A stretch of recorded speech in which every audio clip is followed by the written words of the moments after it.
Hey YouTube, it's ICU and welcome to the 141st episode of Best Tech Info and Rumors.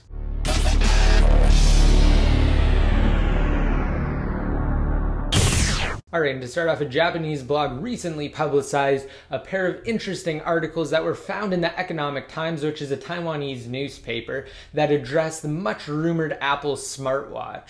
Now, the first report suggests that Apple has ordered a small number of 1.5-inch OLED displays for testing purposes. Additionally, it was also suggested that they're looking into the touch sensor technology for a smartwatch. Now, initially, previous reports had proposed that Apple had set their sights on a 1.5-inch display. However, proving too large for proper ergonomic function, Apple has since shifted to the smaller 1.5-inch display detailed in the report. The second article points to market rumors concerning the smartwatch industry in general, indicating that Foxconn has already received orders for Apple's iWatch. However, with a questionably small production volume, it's likely that the first batch of smartwatches will be part of a small trial run for testing purposes. Now, although reports pertaining to the iWatch have been mostly non-existent these past several months, rumors from February suggest that Apple not only has a dedicated team of designers developing the watch, but that the device may launch, quote, as soon as this year. So of course, just be sure to stay tuned to this series, my YouTube channel in general, and Best Tech Info.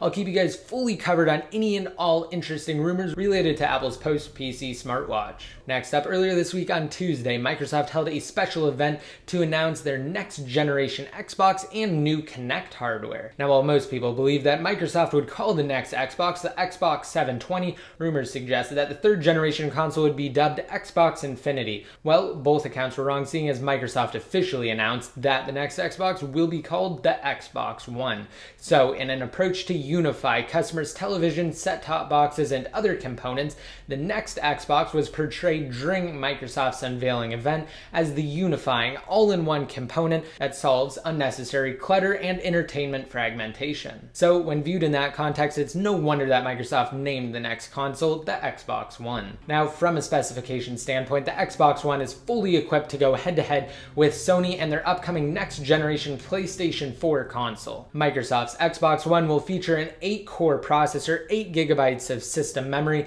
a 500 GB hard drive, a Blu-ray drive, 802.11n with Wi-Fi Direct, and of course HDMI in and out ports. Furthermore, it appears that the Xbox One will be bundled with next-generation Kinect hardware, which will offer a full HD 1080p camera, support for 30 frames per second, time of flight, and improved microphone technology. And aside from the impressive hardware, Microsoft's event focused on instant switching, which will allow the Xbox One to switch from one input or task to another in near real time. Additionally, voice recognition is seamlessly integrated right out of the box, allowing for individuals to easily and intuitively control the Xbox One. Additionally, the controller was also redesigned with a new ergonomic concept in mind. It will offer an integrated battery compartment, impulse triggers, Wi-Fi Direct radio stack, and a precision directional pad. Now, aside from that, I have received a few questions about backwards compatibility both for the Xbox One and the PlayStation 4. Unfortunately, neither console will be backwards compatible with its predecessor.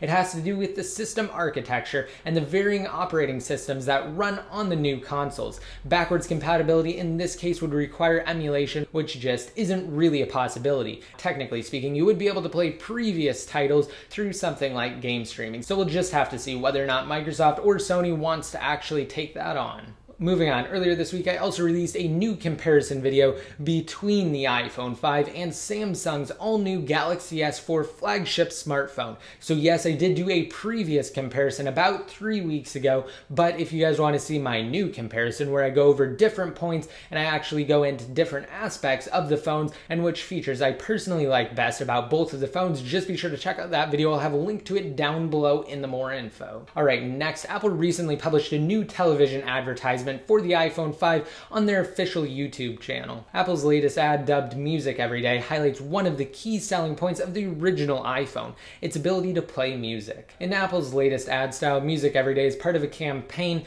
that's focal point is people. So rather than showcasing various aspects of the phone, Apple has started to take a completely different and welcomed approach with their ads, people extending what they love and enjoy through the iPhone. So again, if you want to watch that video, I have a link to an article below which has has it embedded. And finally, because I still receive a number of questions related to jailbreaking, I just wanted to answer a few things at the end of this episode. So first of all, if you're the owner of an iPhone 5, an iPhone 4S, an iPad 2, a 3rd generation iPad, a 4th generation iPad, an iPad mini, or a 5th generation iPod Touch, unfortunately you will not be able to jailbreak if you've updated past iOS 6.1.2. Those devices can only successfully jailbreak using Evasion, which only supports 6.0, 6.0.1, 6.0.2, 6.1, 6.1.1, and 6.1.2. So unfortunately, if you've updated to 6.1.3 or even 6.1.4 on the iPhone 5, you will not be able to jailbreak until the developers release the next untethered jailbreak utility, which as of now, they're waiting until the days of iOS 7 because 6.1.3 and 6.1.4